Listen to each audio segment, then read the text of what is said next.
Recently I visited Dharmasthala, which is a holy place in the Dakshin Kannada district of Karnataka. It was the first time I had visited there. Throughout the last 40 plus years, I visited many holy places all over India. This was different, and I'll explain why. First, a little bit of the background. Dharmasthala, about 800 years ago, was known as Kudama. It's a village in the hills in what is called the Western Ghats by the British, or Sahyadri Hills. In Sahyadri is the Vedic Puranic name. An area in the hills, it's still surrounded by jungle. At that time, the local village leader was a Jain. Jainism was quite prominent at that time in much of India, particularly the Gujarat, what's now called Gujarat, Rajasthan, and Karnataka, and still up to the present day in these three areas, there are quite sizable population of Jains. Although throughout much of the history of Jainism, there has been much tension in general between Jains and what we nowadays call Hindus. The Jain chieftain in that area, who is known as Birmana Pargade, he invited Brahmana priests to perform rituals in various shrines and small temples which he built in that area. They were mostly worshipping what we call Gramya Devatas, or spirits, spirits overseeing local villages and jungles. But the Brahmana priests also wanted to worship Lord Shiva, so they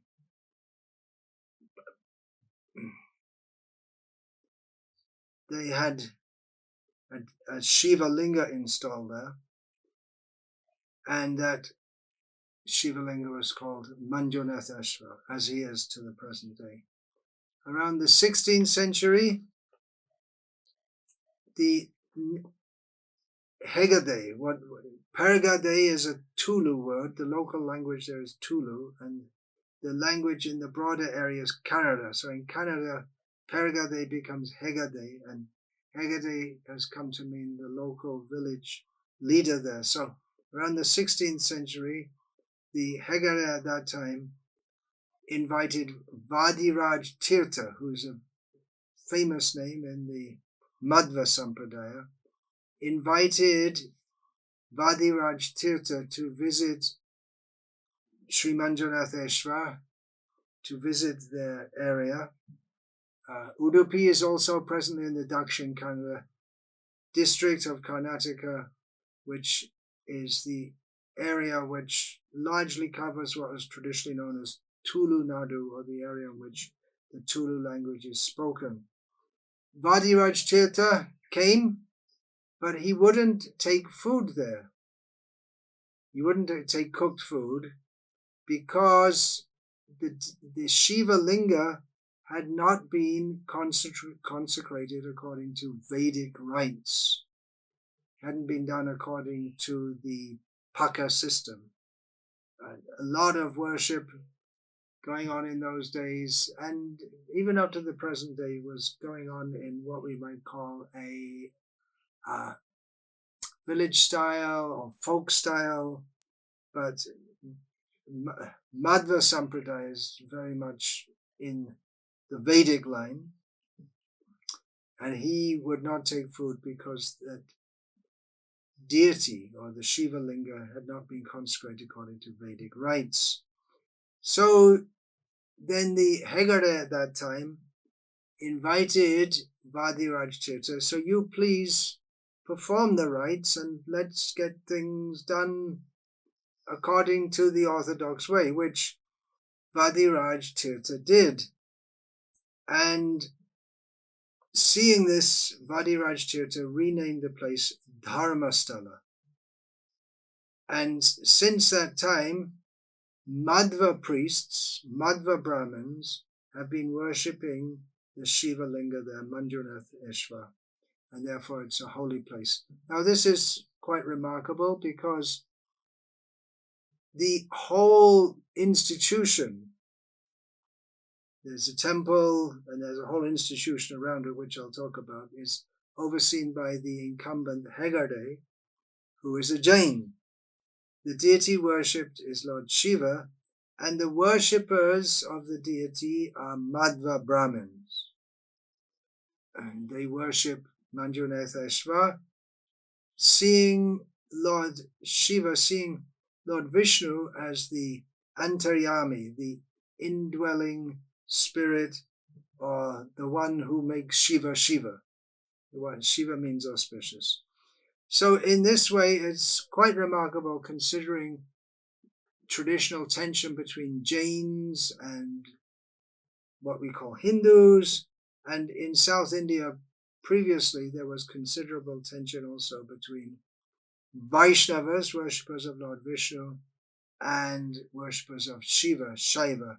But there's been, since hundreds of years, great, what we nowadays call religious harmony. It's quite unique. 21 generations of the family, of the Hegare family, are going on.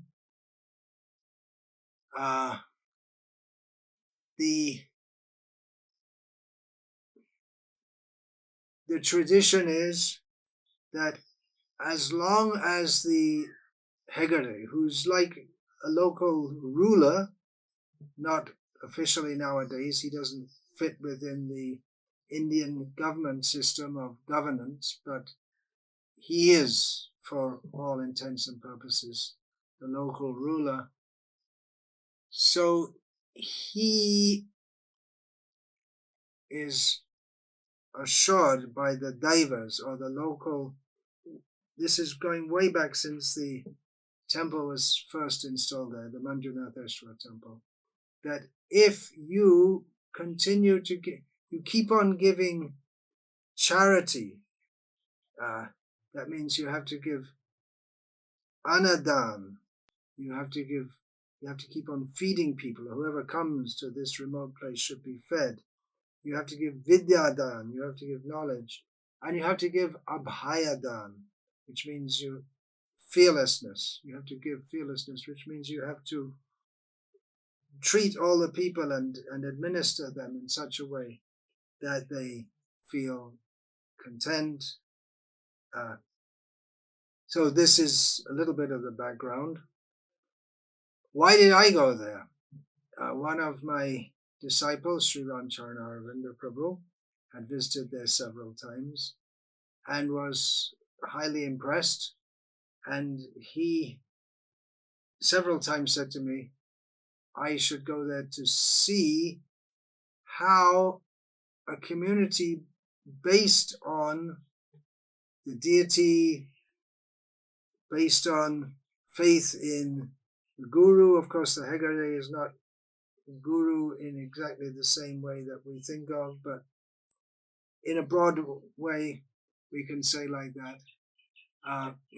How it can run on very well, particularly because of my interest in our own Srila Prabhupada's desire to establish Varnashram communities and Varnashram societies. So I went there to learn. I wasn't disappointed. Srila Prabhupada, when he visited Tirupati, said that we could study the management there. The TTD, Tirupati Tirumala Devasthanam, oversees the administration of that massive operation of daily thousands, sometimes hundreds of thousands of people coming for darshan, how it's all arranged, and arrangements are made for transporting people, for feeding them, for lodging them. for them all to take darshan. So Srila Prabhupada said we should study that to learn how to manage in our Krishna conscious movement. That would be particularly applicable to big projects like our Mayapur project. Srila Prabhupada wanted ISKCON to lead in social reform by Varnashram Dharma, and although Srila Prabhupada's vision of establishing Varnashram Dharma is considerably different to that of the current Hegare or the local leader, there's still so much that we can learn. The current Hegare, his full title is Patadhikari Sri Dr. D. Virendra Hegare. He became the Hegare or the local leader at the age of 20 in 1966 when his father suddenly passed away at a relatively young age. And although Dharmasthala was already established as a respected place of pilgrimage, as the spiritual center for the people in the area, the current Hegare has developed many projects for public uplift. Since 1966, India has undergone massive transformation from a largely traditional economy with a few industries to a globally linked, powerful economy. And modern farming techniques have largely, for better or worse, have largely supplanted traditional techniques with the use of agricultural machinery and chemicals and so on. So India has changed a lot. And at the local level, Dr. Hegare, in his area, was ahead of his time, always forward-seeing in instituting all kinds of projects and programs for rural development, family and village sustainability. As early as 1972, he organized mass marriages for getting poor people married because it's an expensive thing in India, a huge expense to get married. Educational projects, vocational training, healthcare. Again, in so many fields he was ahead. In healthcare, he started hospitals teaching naturopathy, yoga therapy, before it became more fashionable. He also has a 7-day de-addiction program. That's for people, mostly men, who are addicted to alcohol. He gives them a 7-day program and they come out clean. That's pretty remarkable. So these are some of the many, many things that he has overseen. And his projects, they all seem to work. One of the reasons is he has a grassroots understanding of the social problems. He's tuned in with the local people. He's not an ivory tower leader. Daily, he conducts a public darshan, and people can just come and see him, and he'll talk to them. And many people bring their problems, family problems, or local village disputes, or whatever, and without having to go through the complex procedures of court proceedings, costing so much money, taking so much time, whatever he says, they'll accept it. This is the old system. People would approach sadhus. We hear about Sanatana Goswami and wandering in Vrindavan, and people would come to him, bring their problems. He would just tell them, okay, you do this, you do that, finished. How is he able to do that? He sees himself as a representative of the Shiva Linga. That if he submits himself to the Lord, then the Lord will speak through him. And people have faith in what he says, and they follow, and it seems to work out. Bigger temples in India. I mean, the Manjulatheshwar temple, it's not a big temple by any means. There are much bigger temples in terms of size, in terms of numbers of visitors.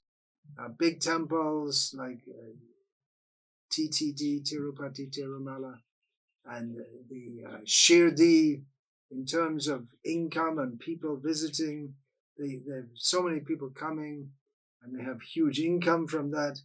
They've also tried to do multiple projects similar to what he has done, but they haven't been successful in doing it to the extent that he has. One reason is he's a visionary, and he is a distinct leader, and he doesn't just make some project, but he gets involved with every project. He wants to see that it works, and he gives the idea of how it can work.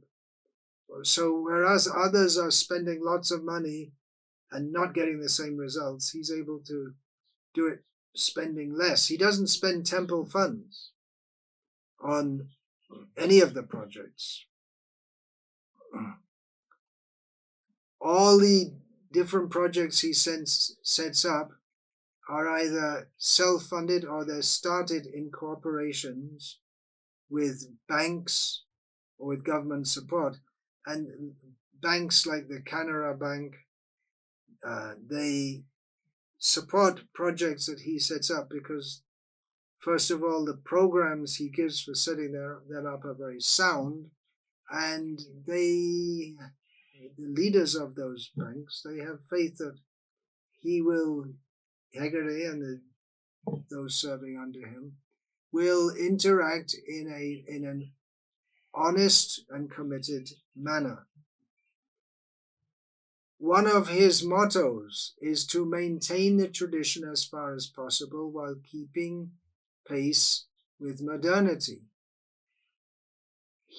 He's personally doesn't speak to anyone in the morning before he has gone for darshan of the Lord. He's in the center of all the temple festivals, and there are many of them.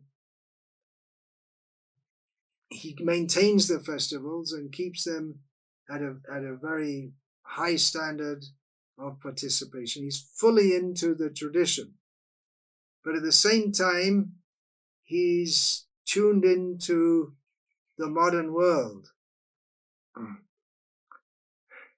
And sometimes he blends the two things. Apart from his multiple religious and social endeavors, he has a personal interest in collecting old cars, in collecting old things in general. He has a big museum of general artifacts, and then a museum of old cars, which he's collected. He also travels around the world. He takes time out also. He has a passion for photography. He's quite an accomplished photographer also. So one of his innovations, which really brings together tradition and modernity, is he has the back half of an ambassador car is cut off, and it's fashioned in such a way that it can be pulled by bulls. So it's a combination between a bullock cart and an ambassador car. Everything he does is very thoughtful. Just a small example. To enter the hall, the Anadan hall, where several thousand people at a time can sit and take meals free. The entrance to the first floor, the path up to it, is in a manner that wheelchairs, old people can easily go up. No steps. Oh, something else should mention. There's the team he set up for disaster relief, trained to deal with major calamities, the first in the country, set up at Dharmasthala before the government started such things. So his commitment to serve Lord Manjunath, Lord Shiva there is known as Lord Manjunath, is plain.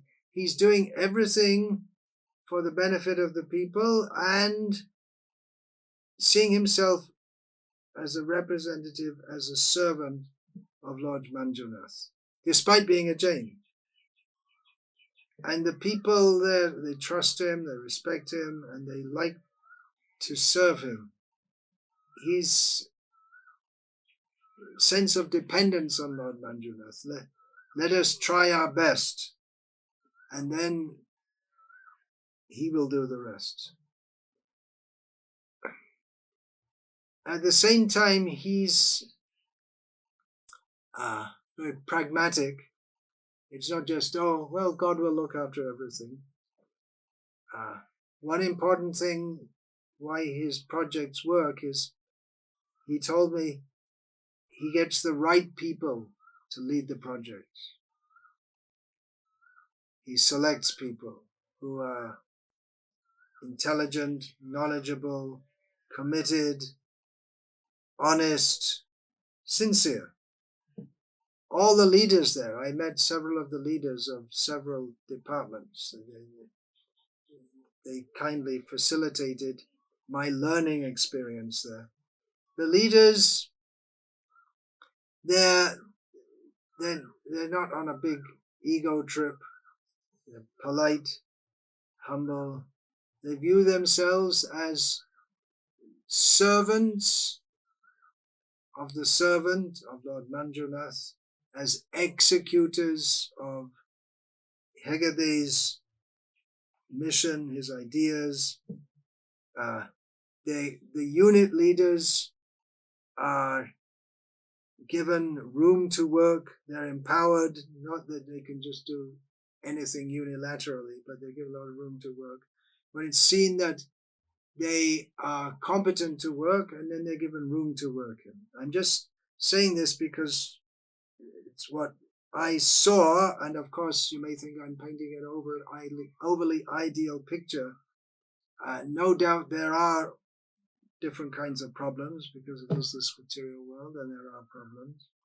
But I'm just saying what I saw and how I'm repeating this, because we in ISKCON can learn, and I suggested just a couple of days ago to a leader in ISKCON Mayapur that you should go there and visit, and you should take a team of leaders from Mayapur. You can learn a lot. So it's saying that the unit leaders have been empowered. They feel proud of what they're doing. Everyone feels a sense of pride in being connected with such a well-functioning project. And his own personal involvement, Hegade meets regularly with the leaders. He personally visits from time to time the various projects, because many of the projects are going on right in that area, all in the area around the temple. Talking about vocational training. There is a factory for producing shirts and different kinds of clothings, which are then made available at reasonable prices for working people. What I noticed there was very obvious, that everyone involved, including, well, especially I remember the women cleaning the big pots which are used for cooking, and so happy. They're so happy.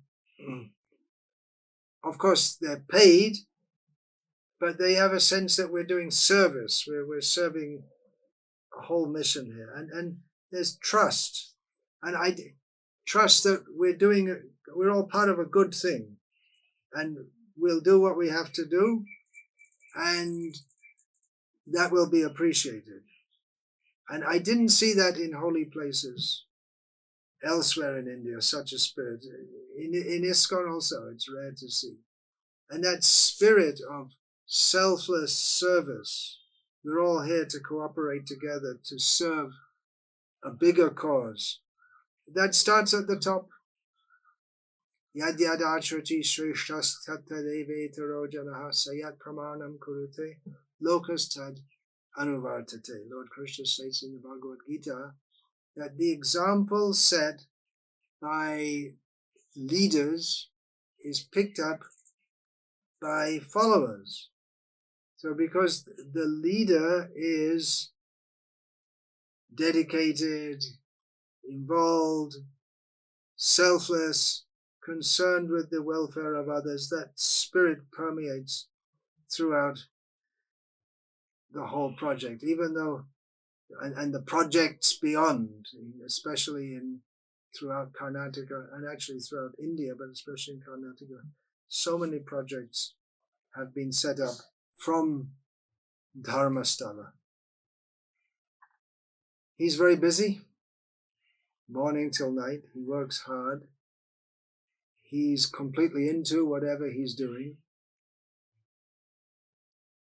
But he never appears to be rushed, very cool-headed, very polite and considerate with everyone he deals with.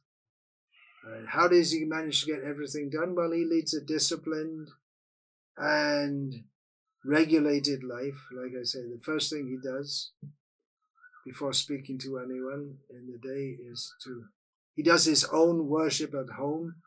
He oversees that, first of all, in the Jain principles. Then he goes for darshan of Manjunath, Lord Shiva, and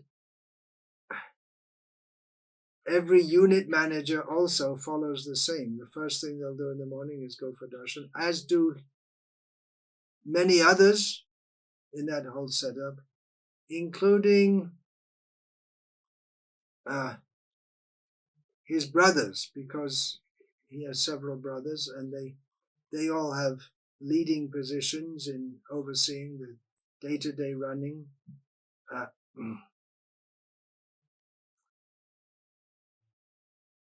They all work together very cooperatively. Like I say, he doesn't put on airs like I'm the big boss here. He is loved and respected by all because he cares for all. Srila Prabhupada wrote in one letter to one of his disciples, "It sounds as if you are taking care of your men very nicely. This is first-class management." So this definition of first-class management that Srila Prabhupada gave is applicable there at Dharmasthala. I was saying the brothers are also fully cooperative, as are their wives. They're all older people now. They're very dignified, aristocratic people, very respectable, not just because they come from an aristocratic family, but by their behavior, deportment, everything. The hospitality we received was remarkable. We were given tremendous respect. He bestows that on sadhus and various other visitors. And even though many thousands of people visit there daily, he makes all kinds of arrangements with guest houses and, of course, free food and all facilities for all the visitors who come, including the most humble. One thing I saw, he generally avoids politicians. The politicians like to come to get his stamp of approval, but he's not that keen on politicians. Although I was shown a video of Sri Narendra Modi ji, who also came there and spoke very well and very appropriately about Hegade ji, who, by the way, has also been appointed a member of the Rajya Sabha. Now, here's an important point. So many things are brought. People bring coconuts, people bring, many of the local farmers, they keep some part of their land just for Dharmasthala. In other words, if they have a few acres growing rice, they'll set aside one area, whatever rice grows in this area, that is for Dharmasthala. So many people bring so much. They bring gur and different kinds of grains, especially rice paddy, and so many coconuts. Everything coming in down to the last single coconut is physically accounted for. And everything comes into the storeroom, the big storerooms, and everything going out is also minutely accounted for. And every day, an account of everything that comes in, including money, is read to the deity. So it's up, the accounts are always up to date, practically up to the moment. Whenever Hegade ji wants to see a report, where's the report? Give me a report of what's going on in any particular unit, whether it's educational unit or village development unit, de-addiction unit. Immediately the report is there, all kept up to date. The training is there that simple accounting is done in and out, and also integrated, more complex accounting or more comprehensive.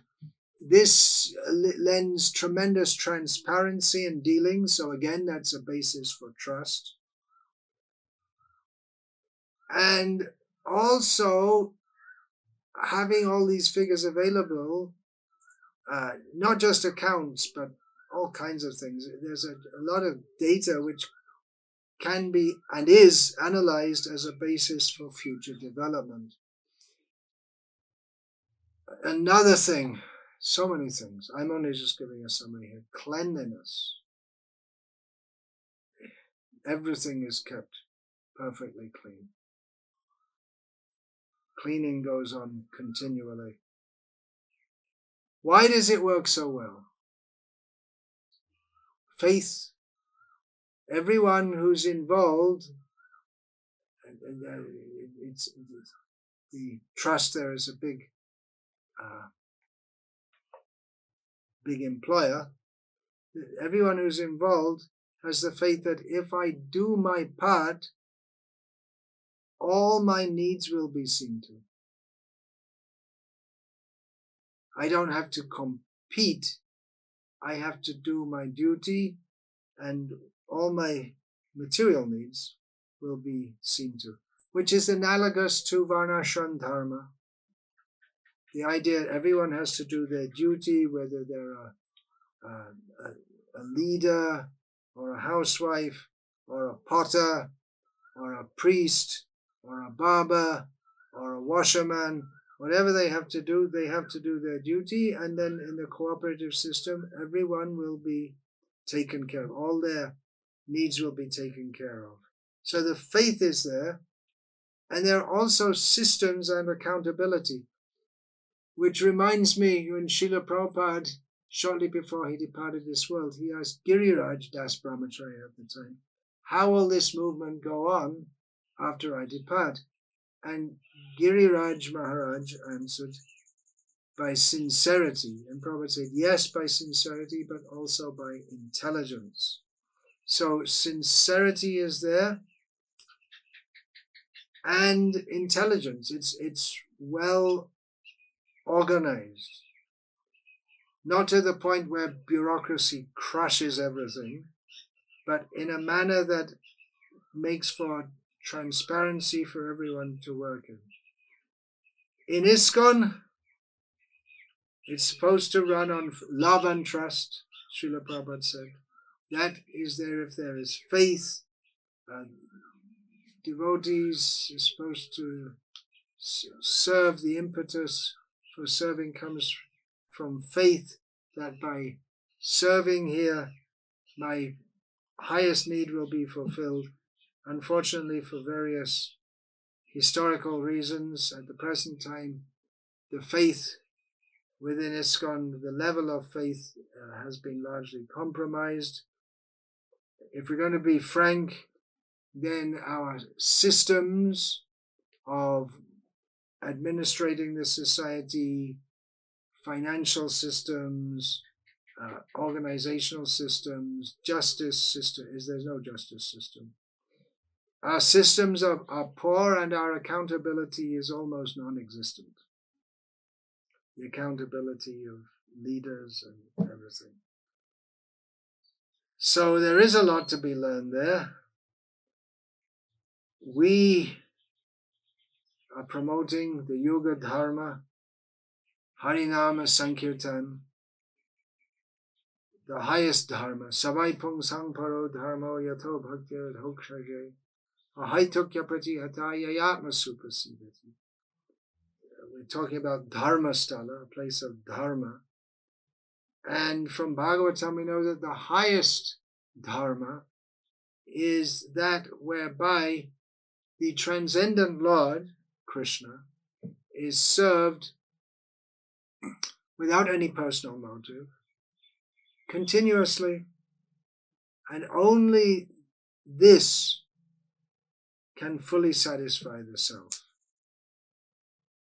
So we are preaching the highest Dharma, but as Srila Prabhupada suggested by saying to study TTD, he also said apparently to study the organization of the Roman Catholic Church, and also some allusion to studying the setup of the Ramakrishna mission. These are well organized religious institutions. So Srila Prabhupada said that we should study these and learn how to manage as we're spreading this movement more and more. So in this talk, I haven't been talking about the highest philosophy, but how I went to learn, and I saw and I learned to some extent how this religious model of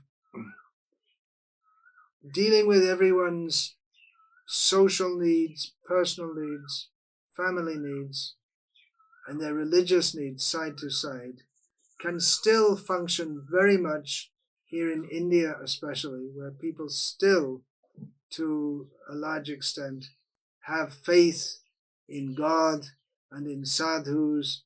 We in ISKCON, if we could emulate this, our movement would certainly go on in an improved way to the way it is. So it's something that I learned, and I suggest especially to those who are leading our movement from all over the world, and especially in India, that you could visit there, see for yourself, see what's practical for us to integrate within ISKCON. If you want to visit there, please do. You can kindly contact my disciple Sri Ram Charana Aravinda Das Brahmachari, who is at ISKCON Salem in Tamil Nadu, who goes there from time to time and has become quite close with Dr. Birendra Hegade. Oh, something else I should mention. So many big festivals, temple festivals go on mostly at night. Shiva festivals are mostly at night. Oh, there are so many things I could say. Anyway, that's all I'll say for now. My thanks to Dr. Hegade and all the servants of Lord Manjuratheshwar there who kindly receive me and help me to learn something, at least in theory. Vancha kalpa tarubhyascha kripa sindhu vijanacha patitanam pavanebhyo vaishnavebhyo namo namah. Dante nitaya chunakang padiyo nipatta kritvacha kakushatam etadaham bhavimi hey sadhava sakala evidhaya durad Gauranga Chandra Charne Kuritana Parivadatu Jano Yata Tata Va Nanumakarana Bayam Hari Rasa Madira Madati Mata Bhuvi Vilutama Natama Baha Pridang Natavana Pukani Yokani Karam Bimbrad Masa Kanaka Kapisham Vaiji Antin Shamalam Randran Venur Adhara Sudya Purayan Gopa Vindaya Vrindaranyam Swapadaramanam Pravisham Intakirti. Hare Krishna, Krishna Krishna, Hare Hare. Hare Rama, Rama